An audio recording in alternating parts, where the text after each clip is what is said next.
Hey, j'espère que vous allez bien. Aujourd'hui je vous retrouve dans une nouvelle vidéo et je vous retrouve du coup aujourd'hui pour la fameuse collaboration du mois de mars. Je vous avais parlé dans ma vidéo donc du make-up Saint-Valentin, du fait que avec un petit groupe de personnes, je pouvais pas vous citer tout le monde parce que je sais qu'il y a des gens qui sont pas trop actifs dans le groupe et tout, et les thèmes dépendent des gens également, mais on a un groupe et en fait dessus on fait des collaborations make-up. Il y a une collaboration sur un thème prévu chaque mois et je participe à tous sauf le mois de juillet je crois, qui est un thème qui ne me parlait pas à la base et un thème que je veux pas aborder sur ma chaîne YouTube tout simplement. En théorie, si tout se passe bien, vous devriez avoir une vidéo par mois sur justement ce sujet de collaboration-ci. Et du coup, qui dit mois de mars, dit printemps, donc c'est le sujet de la vidéo d'aujourd'hui. Alors, je peux pas vous citer également qui va faire quoi, donc est-ce qu'il va y avoir des posts Instagram et tout, parce que je sais plus qui fait des vidéos, qui fait des posts, mais dans tous les cas, comme pour la première vidéo, vous aurez du coup en barre d'infos le lien vers les gens qui auront posté quand ils auront posté, donc si jamais ça vous intéresse de voir, je vous invite directement à aller en barre d'infos. Donc le thème du printemps, c'est un thème que personnellement j'aime beaucoup.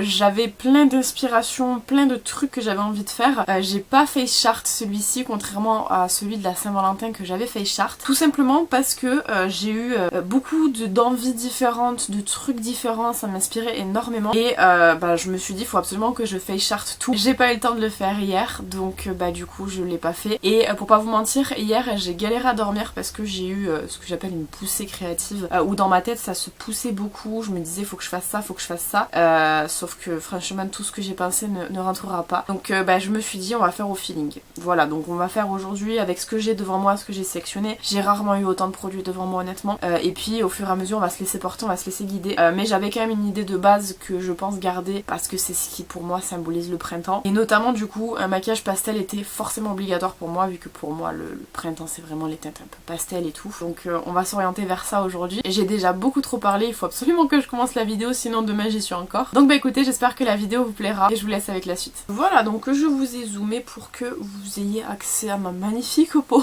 Non, ça va mieux ces derniers temps, mais bon, hein, c'est la mi-saison. En fait quand il y a la mi-saison j'ai l'impression que ma peau ça va. Bref, donc je vais commencer par les soins, évidemment je ne les ai pas encore fait. Donc je vais aller toujours au plus simple, en général je fais toujours les mêmes soins. À savoir qu'en ce moment du coup j'utilise une crème au panthénol et au céramide de la marque Pestlo. C'est la Panthé Recipe. Et si jamais vous êtes un petit peu, vous suivez un petit peu mes vidéos, vous savez que j'ai utilisé pendant un certain temps la Safe Recipe de Pestlo, qui est une crème qui était assez hydratante, qui était vraiment très très bien pour la peau. Je l'ai terminée sur le corps de mémoire parce que c'est très long à terminer, mais elles sont vraiment pas mal ces petites crèmes là, notamment quand vous cherchez spécialement un ingrédient. Ils ont plein de crèmes un petit peu concentrées comme ça qui sont vraiment pas mal. Donc je vais venir appliquer celle-ci. C'est vraiment une crème que j'aime beaucoup, je trouve qu'elle fait vraiment le taf en termes d'hydratation. Elle est pas trop riche mais en même temps elle n'est pas assez. Elle est bien concentrée je trouve en termes d'actifs et tout. Au niveau du contour des yeux je prends toujours la même, c'est la Vita Vita Circle Zero Eye Cream Vitamine BBC Complexe 11 peptides de chez Be The Skin, qui est je trouve vraiment pas mal pour la journée parce qu'elle n'est pas trop riche mais en même temps elle ne l'est pas assez non plus. Je trouve que pareil c'est hyper bien dosé. Par contre je sais pas combien il reste dedans parce que j'ai du mal à la faire sortir depuis quelques temps, mais je sais pas. Quand vous avez des crèmes pour les yeux et que vous galérez à les terminer, que vous voulez absolument pas vous tarter la face de cette crème là pendant je ne sais combien de temps, vous l'utilisez soit sur le visage si c'est des crèmes qui sont compatibles avec le visage, ou alors sinon sur le corps. Le corps c'est vraiment votre ami si vous voulez vider vos produits que vous aimez pas trop, crème pour les mains, crème pour le visage, peu importe. Il est quand même plus résistant, la peau est moins fine que sur le visage, donc vous aurez moins de risque d'avoir des problèmes quoi. J'avais lu qu'apparemment faut pas mettre sa crème contour des yeux sur la paupière. Je sais pas pourquoi, je l'ai toujours fait mais apparemment faut pas le faire, je partage l'info au cas où. Et ensuite évidemment toujours un SPF, donc là moi en ce moment j'utilise le Hyaluronic Cooling Sun Gel pardon. Je sais plus ce que c'est la marque, c'est Grace Day je crois. C'est un petit SPF comme ça que j'avais acheté chez Primor, il est SPF 50 et en fait ce que j'aime beaucoup c'est la texture gel en fait. C'est vraiment une texture très particulière qui est vraiment très fraîche. Je mets 2 pompes parce que j'avoue en termes de dosage je sais pas combien il faut mettre, normalement il faut mettre 2 doigts, et en termes de pompe je sais pas du tout.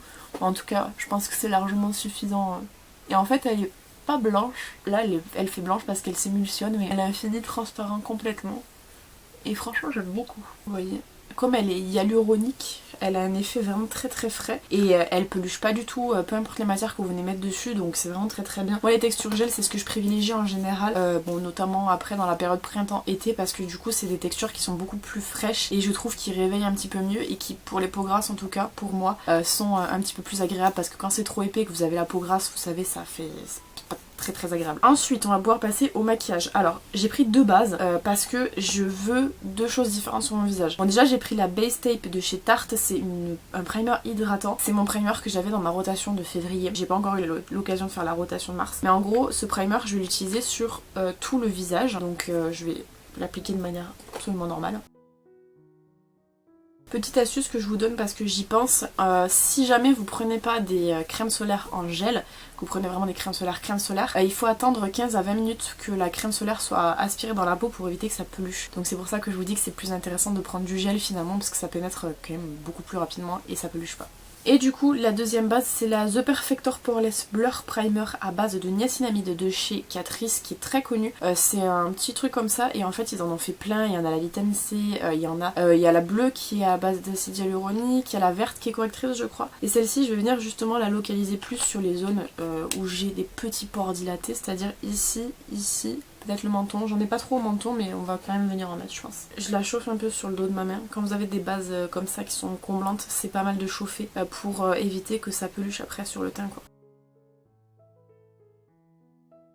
Alors attention, je le précise, c'est une base qui est comblante pour les pores, ce n'est pas une base matifiante. Donc si jamais vous avez la peau grasse comme moi, soit vous faites un choix en termes de ce que vous voulez, on va dire, contrôler, soit pareil vous appliquez deux bases. Mais la comblante, moi je pense que c'est le plus intéressant aujourd'hui, parce que je veux vraiment un teint qui soit à la fois naturel, mais en même temps qui soit quand même assez frais. Donc je veux vraiment que ce soit clean quoi. Donc on va pouvoir passer au fond de teint. Alors le fond de teint honnêtement, au tout départ je voulais prendre la CC crème de chez Herborian en fait, la petite verte. Comme c'est un échantillon que j'ai, je le garde pour une vidéo. Mais du coup j'ai pris le Infaillible 24h Matte Cover de chez L'Oréal comme ça. Moi j'ai la teinte 115 beige doré qui est, voilà, qui passe. Mais c'est vrai qu'elle s'oxyde légèrement, ce qui fait qu'elle est une chouille foncée. Ça se verra pas. J'ai pas envie de le mélanger, j'ai vraiment la flemme de mélanger. Donc je vais juste venir le mettre sur le dos de ma main. J'arrive au bout en plus de ce fond de teint là. Et je vais venir du coup l'appliquer à l'éponge. Si jamais vous voulez savoir, c'est un kit d'éponge de chez Action où vous en avez dedans 16 je crois, il me semble. Et il coûte vraiment pas très très cher si vous le voyez. Les éponges sont bien mais faites-les dégorger avant utilisation parce que les oranges notamment perdent énormément de teinture. Donc surtout, vous les lavez plusieurs fois. Vous enlevez vraiment tout ce qui va être excédent de teinture parce que sinon ça va vous flinguer la peau quoi. Et donc du coup je l'applique à l'éponge. D'habitude je mets toujours trop de fond de teint sur le dos de ma main et là j'en ai mis pas assez. Voilà ce que ça donne. Franchement ce fond de teint est très très beau. Juste pas la bonne teinte mais après c'était Chanez moi qui me l'avait envoyé donc c'est pour ça que c'est pas la bonne teinte. Mais je pense que je le rachèterai en la teinte en dessous ou en dessous parce qu'en rendu sur la peau il est vraiment très très joli. Pas assez matifiant mais ça je vous le dis à chaque fois, moi j'ai des problèmes de matité qui se régleront que par du soin en fait, vraiment adapter la routine mais très joli. Pour l'anti-cerne je prends toujours le Infallible More Than Concealer de chez L'Oréal. Là j'ai la teinte 324 avoine. La dernière fois que j'ai été chez Primor du coup pour acheter des backups qui me manquaient, j'ai pris un anti-cerne mais j'ai pris le 325 parce que le 324 n'existe plus. Je me suis rendu compte qu'ils ont changé le packaging. Donc je le mets sur le dos de ma main. Je me suis rendu compte que de le mettre sur le dos de la main ça tachait moins facilement le visage. Donc c'est pour ça que maintenant je fais beaucoup avec le dos de ma main. J'ai une plaque exprès, hein. Vous pouvez acheter des plaques exprès mais c'est vrai que je trouve que sur le dos de la main ça se blende un peu mieux. Et j'en remets aussi au point de lumière parce que j'en ai un peu trop donc au moins c'est pas perdu, ça vient illuminer un petit peu le teint vu qu'il est un petit peu plus clair que le fond de teint. Ensuite nous allons venir poudrer tout ça, il va avoir vraiment besoin. Je prends la poudre Set It Up FX Finish Powder de W7 qui est une poudre comme je vous dis très souvent qui est en fait utilisé à la base pour le FX. Et si vous n'êtes pas familier, les maquillages FX sont quand même des maquillages qui sont très très gras puisqu'ils sont faits en général à base de fard gras. Donc on est vraiment sur des textures très... faut poudrer quoi. Donc je vais en mettre un petit peu dans le capuchon. Je vais reblender mon éponge pour du coup enlever les stries et je vais poudrer tout ça. J'y vais à fond avec la houppette. Je poudre beaucoup. Je vous préviens si jamais vous n'avez pas l'habitude. Je préviens à chaque fois au cas où s'il y a des gens qui n'ont pas l'habitude. Ceux qui ont l'habitude ça va mais les autres des fois ils sont un peu choqués. Je poudre beaucoup et en fait après je viens justement enlever avec un pinceau spécial.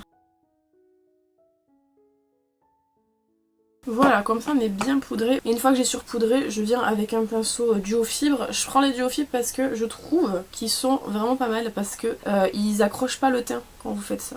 Et je balaye en fait tout simplement. Par contre, ça m'a marqué la... Ça m'avait déjà fait ça un jour. Ça m'avait marqué comment ça s'appelle, le contour des yeux, c'est parce que j'avais des problèmes au niveau du contour des yeux, je crois que c'est le cas aussi. On dirait que je suis fatiguée. Ah, j'ai envie de refaire mon teint honnêtement, donc on va faire comme si de rien n'était. Mais j'ai la cerne qui est hyper marquée là. Bon, j'ai réussi à rattraper un petit peu avec du coup la Infaillible, la poudre Infaillible 24 heures Fresh Wear Foundation in Powder de chez L'Oréal, que j'ai racheté du coup parce que je vous en avais parlé. J'adorais ce fond de teint poudre et j'ai pris cette fois-ci 20 ivoire. Je sais plus quel teint j'avais pris avant. Mais bref, j'ai réussi à rattraper une chouille. Ça se voit encore un peu dans la vraie vie, moins en caméra. Comme moi, mon make-up il est principalement quand même pour la caméra. On va dire que c'est bon. Pour le contour, je viens prendre le contour de chez McQueen. C'est le Fake Up Free Color Shading contour de chez McQueen. C'est mon préféré, j'ai déjà fait un pan dedans. Je vais essayer de le terminer du coup pendant les prochaines années à venir. C'est vraiment un contour que j'adore, mais il faut bien terminer les produits qu'on a. Et c'est vrai que des contours j'en ai accumulé pas mal là ces derniers temps, donc du coup c'est celui que je vais venir utiliser et on va essayer du coup de bien avancer ce produit au cours de l'année.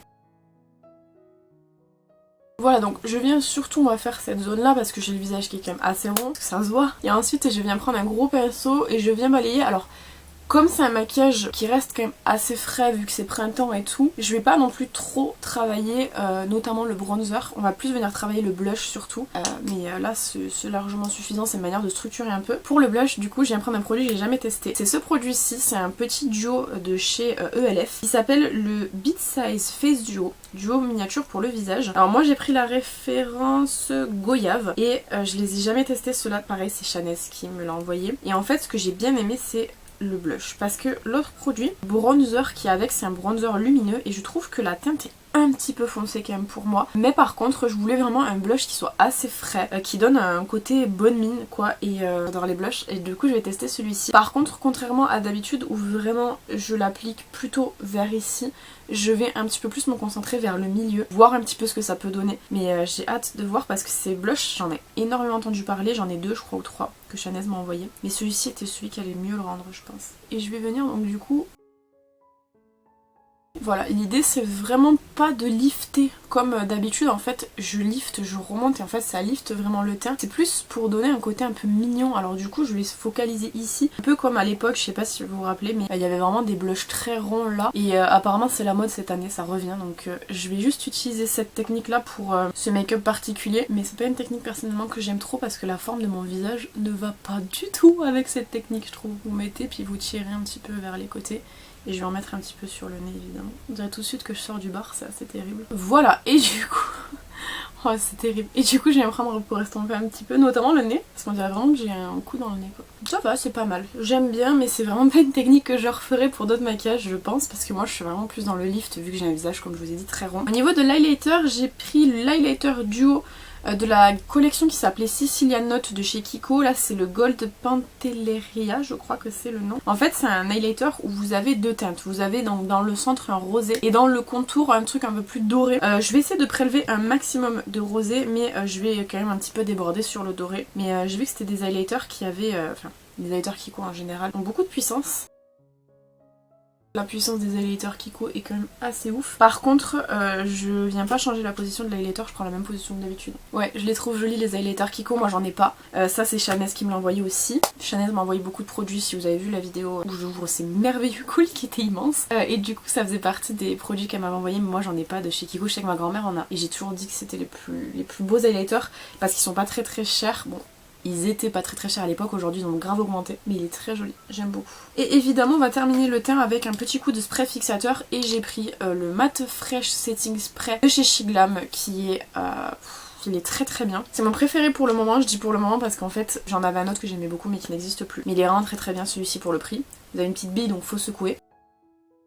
Et du coup je vais pouvoir tout avancer devant moi, je libère petit à petit, je suis plutôt contente. Voilà, là vous voyez le teint d'un peu plus proche, du coup vous voyez ce que donne notamment le blush juste ici. Ça change, écoutez, je suis contente parce que de proche on voit plus la marque là.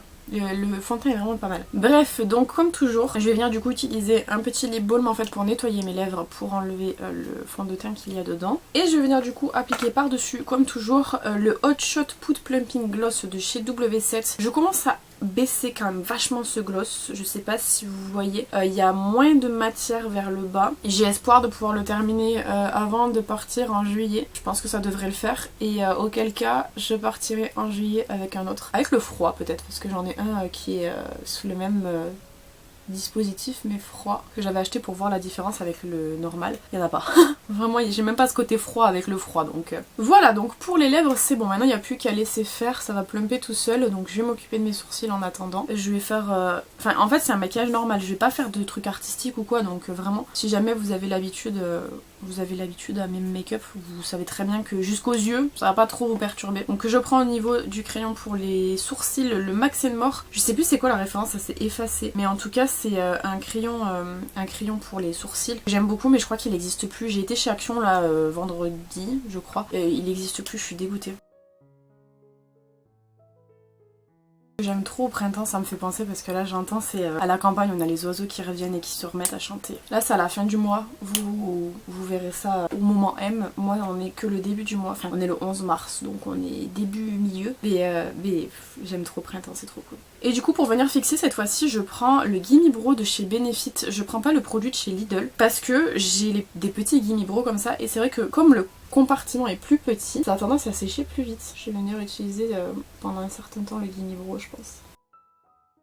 Voilà ce que ça donne au niveau sourcils. J'avance petit à petit les produits, mais il y en a encore vraiment beaucoup. Franchement, je pense que c'est une des vidéos où j'ai le plus de produits devant moi, où vraiment pour le coup là j'ai le choix. Donc je vais vous montrer la palette que j'ai sélectionnée. Alors comme je vous ai dit, pour moi le printemps ça symbolise plutôt les couleurs pastel, parce que je suis une grande amoureuse du pastel de toute façon, je suis une grande amoureuse du printemps donc forcément j'associe les deux. Et je voyais pas d'autre palette que la Blooming Up de chez Beauty Glazed à venir utiliser. C'est un dupe de la 35i de Morphe qui était en collaboration avec Pony. Donc c'est vraiment des teintes très pastel, très voilà, vous voyez très bien de quoi on parle. Là la palette elle est incroyable. Vous voyez j'ai beaucoup utilisé le vert et en fait j'avais donc en tête soit je partais sur en fait un dégradé, donc je veux faire un dégradé dans tous les cas, donc c'était jaune, orange, rose, ou alors hier soir justement dans ma grande prise de décision je me suis dit pourquoi je ferais pas vert, bleu, violet. Voilà, j'ai tout changé à la dernière minute donc je sais pas trop là franchement honnêtement, je suis devant ma palette, je ne sais que faire. Les deux en fait iraient bien. Après j'avoue que j'ai quand même une petite préférence pour le jaune, orange, rose, mais pourquoi je ferais pas un œil et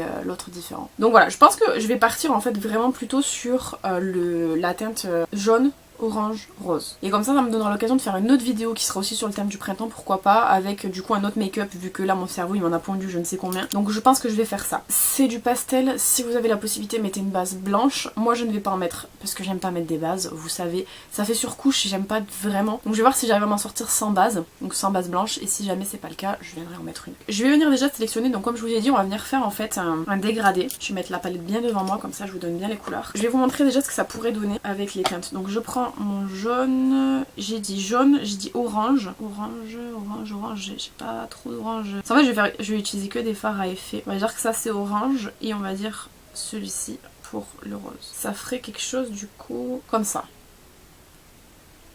Je pense que c'est pas mal honnêtement, donc c'est ce que je vais faire. Pour les prélever, je vais voir si ça fonctionne d'utiliser, vous savez j'ai acheté, j'en ai parlé je crois récemment, des trucs là à mousse, on va voir si ça prélève. Donc je viens prendre mon petit pinceau mousse et je viens prélever la troisième teinte de la première rangée avec mon petit pinceau mousse, ça prélève, c'est très bien. Et c'est la teinte que je vais venir mettre en fait en coin interne. Donc je prélève et je viens appliquer.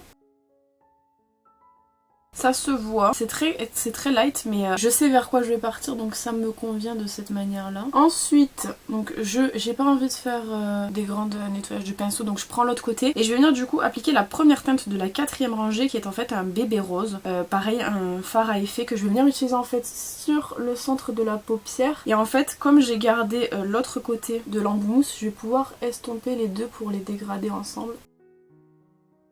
Ça se voit mais c'est light quand même. Celui-ci c'est normal, il est un peu plus couleur chair. Et je pense que je vais garder le même pinceau, tant pis. Du côté du jaune, je vais prélever du coup la troisième teinte de la troisième rangée qui cette fois-ci est vraiment un pastèque. Et en fait je vais pas faire de forme en fait, je vais vraiment venir l'appliquer en fin de forme en rond quoi. Par rapport à ce que je veux faire c'est le mieux.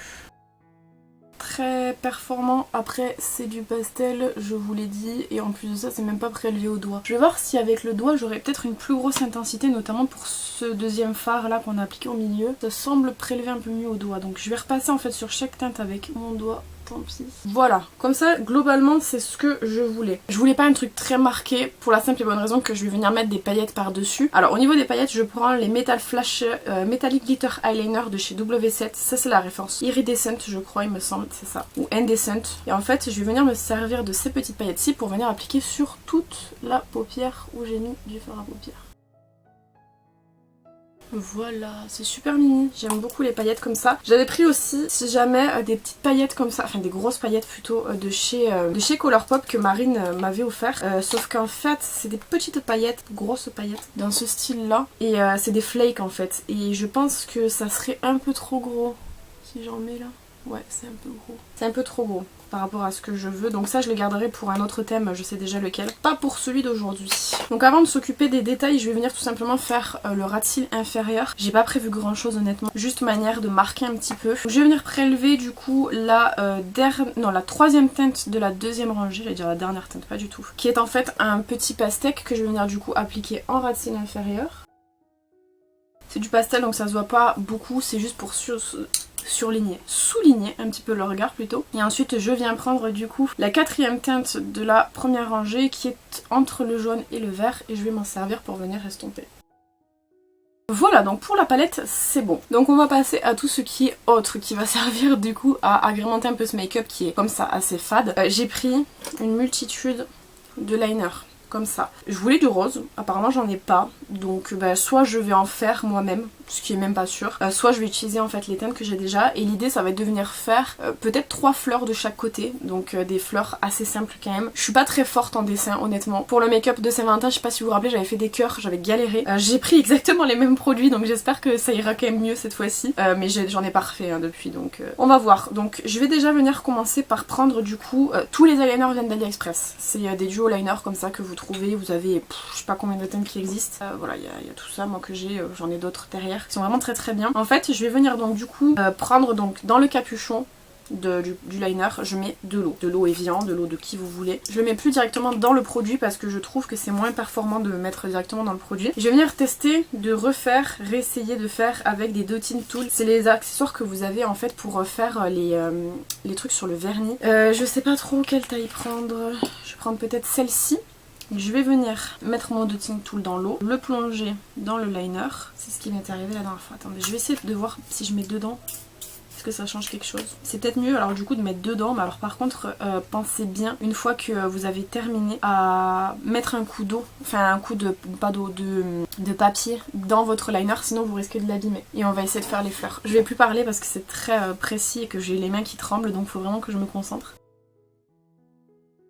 Alors je vais faire des trucs comme ça. Là de loin on dirait pas des fleurs. Mais tout à la fin je viens d'en mettre un point jaune pour faire en fait le pistil. Donc là pour l'instant je laisse comme ça le temps que ça sèche. Et je reprendrai après pour faire du coup l'intérieur. Donc je vais faire violet. Violet c'est bien, j'aime bien, vous voyez il faut passer un coup. Ça sèche, surtout ne refermez pas avant que ce soit sec sinon vous allez les faire pourrir. Ça serait vraiment dommage. Je vais faire, donc du coup là j'ai fait violet. Je vais faire vert.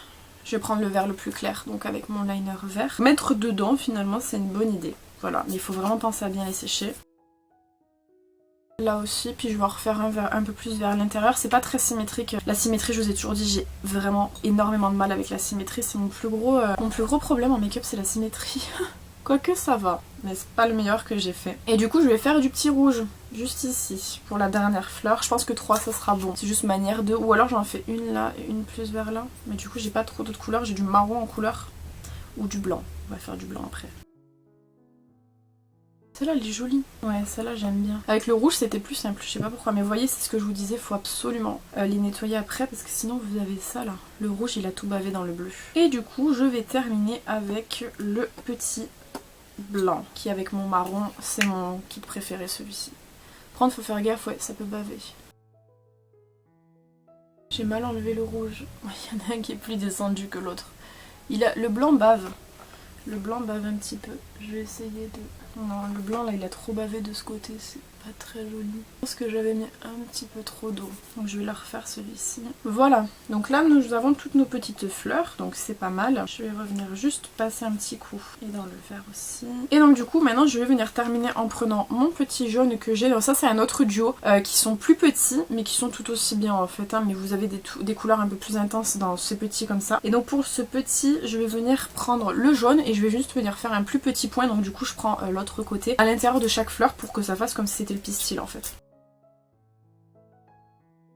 Et cette fleur elle a un pistil, il est en plein milieu. Voilà.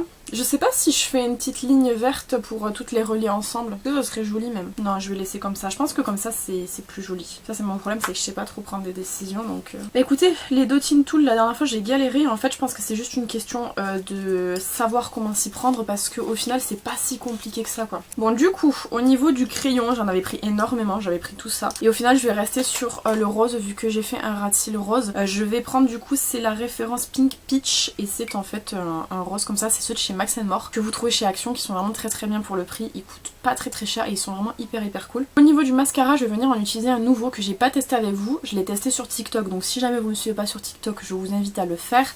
Je poste pas mal de trucs, c'est un peu random ce que je poste hein, honnêtement. Mais c'est un moyen pour moi d'extérioriser un petit peu et de poster tout ce que j'aime finalement. Bref c'est le mascara Panorama de chez L'Oréal qui est en fait leur nouveau mascara qui soi-disant est incroyable. Fait des cils de ouf, enfin bref c'est le mascara en ce moment à la mode. Donc je l'ai testé sur TikTok et je vais venir du coup l'appliquer avec vous aujourd'hui. Voilà ce qu'il donne. Je fais comme prendre la petite mèche, c'est chiant, avec une couche. Moi je l'aime bien. C'est ce que je vous avais dit sur TikTok, j'ai des cils qui sont pas très faciles et je trouve que le rendu est assez joli. Voilà, donc là c'est le temps que la première couche sèche, je vais m'occuper des lèvres et je reviendrai mettre la deuxième couche juste après. J'avais prévu de mettre des faux cils mais en vrai je pense que j'en mettrai pas parce que je trouve que le rendu sans faux cils est quand même assez joli. Donc je viens retirer le plumper pour les lèvres avec un petit coton-tige encore une fois. Au niveau du contour des lèvres j'ai pris un crayon de chez H&M, c'est les Lip Definer. Au niveau de la référence c'est Prairie Sunset, c'est un petit rosé comme ça. Je vais faire le contour et je vais crayonner un tout petit peu dedans pour pouvoir donner en fait de la couleur en fait à mes lèvres. Voilà, donc c'est un petit peu rosé. Et à l'intérieur, je viens mettre des chez Peripera. C'était de la collection l'année dernière. Je sais plus trop la collaboration, ce que c'était ça. Et du coup, c'est un tint. Et au niveau de la référence, je crois que c'est Pink Do It. Et vous pouviez les pimper. Moi, j'aime trop avec des petits stickers et tout. Donc j'ai pimpé le mien. Je vais offrir le même à Marine si vous voulez savoir. J'aime trop l'odeur, ça sent trop bon. J'aime trop, c'est trop mignon. Et du coup, je reviens passer une couche du mascara. Le mascara en poil en silicone, je vous l'ai pas dit. Personnellement, je trouve qu'il attrape très bien. Voilà le rendu du mascara. Je le trouve moi très bien. Après, encore une fois, comme je vous dis très souvent, le plus gros problème que j'ai, moi, c'est que j'arrive pas à faire ressortir les mascaras en caméra. J'ai toujours l'impression qu'ils sont très mauvais, que le rendu est pas très joli. Alors que dans la vraie vie, je vous assure que le rendu il est vraiment très bien. Voilà donc le rendu final du maquillage que nous avons réalisé aujourd'hui sur le thème du printemps. Je sais pas ce que vous en pensez, mais j'avais vraiment très hâte, moi, qu'on tombe à cette période-là pour pouvoir justement m'entraîner à faire des fleurs. Parce que c'est pas un truc qui est très compliqué en soi, mais c'est vrai que comme je vous ai dit, et que je vous dis tout le temps de toute façon, j'ai beaucoup de problèmes au niveau de mes mains qui tremblent beaucoup, donc c'est vrai que c'est assez compliqué. Mais je trouve que le rendu ça va et pas très mauvais. Ça donne quand même à réfléchir et à faire d'autres fleurs pour s'entraîner un petit peu plus, mais ça va. Je suis contente parce que c'est globalement en fait ce que j'avais pensé à la base. Première idée avant que tout germe hier, c'était vraiment ça. Et au final ça rend plus ou moins comme ce à quoi je m'attendais. Sauf que moi dans ma tête j'allais mettre des fossiles. Mais en fait je me rends compte que c'est pas spécialement nécessaire. Donc bah n'hésitez pas à me dire ce que vous pensez de ce make-up là dans les commentaires. Et quel est selon vous le truc qui vous évoque le plus le printemps. Comme je vous ai dit, moi c'est plus du coup les pastels et les fleurs. Je trouve que ça rend très bien en fait sur le thème du printemps. J'espère du coup que cette vidéo vous aura plu et je vous invite, comme je vous ai dit en début de vidéo, à aller voir du coup les autres maquillages qui ont été réalisés sur cette collaboration-ci. Et j'ai hâte aussi de voir les make-up qui vont être réalisés. Quant à moi, je vous retrouve bientôt dans une prochaine vidéo. En attendant, prenez soin de vous.